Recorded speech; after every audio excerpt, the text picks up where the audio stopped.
con rung mấy con muôn con tia crab anh đi con càng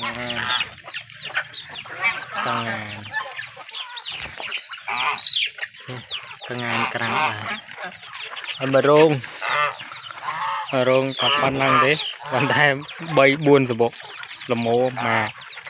tia crabនេះមន់ទាកងានប៉ុន្តែឆ្កែខាំអស់ច្រើនភាសាយើងអត់ធ្វើលបងវាអញ្ចឹងវាចាស់ចូលតាមចិត្តតាមផ្កាអីចឹងណានៅសល់ប៉ុណ្ណឹងទេនៅពូជក្បាលថោមិនជាធំអីវាចង់ដូចចង់คลายដែរអានេះតោដែរឈ្មោលញីមួយឈ្មោលមួយកាទិញគេហ្នឹងធូដែរទេគេលឲ្យធូហើយនេះទិញអាឈ្មោះនេះ3ហ្នឹងកាលហ្នឹងបូកមីមេនេះមួយហើយមីមេក្រាបមួយក្នុងរោងនោះ200000 3ទិញធូដែរ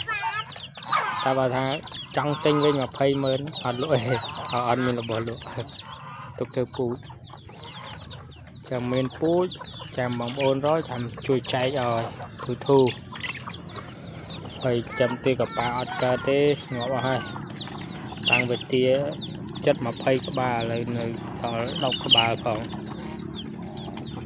កូនមន់នេះចាស់តែលងទឹកលងអីអើយស្អីទេឥឡូវបានមើលមួយរយៈរវល់ពេកហើយថែមនេះអាក្មេងតូចនេះប្រកែបោកងាប់អស់មិនតិចទេបោកផងវាយផងបើមន់វិញមួយថ្ងៃមួយចាប់មួលក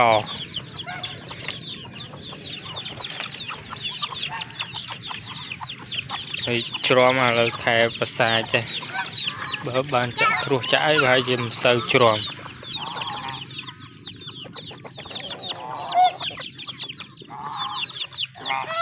អីទេសាមញ្ញ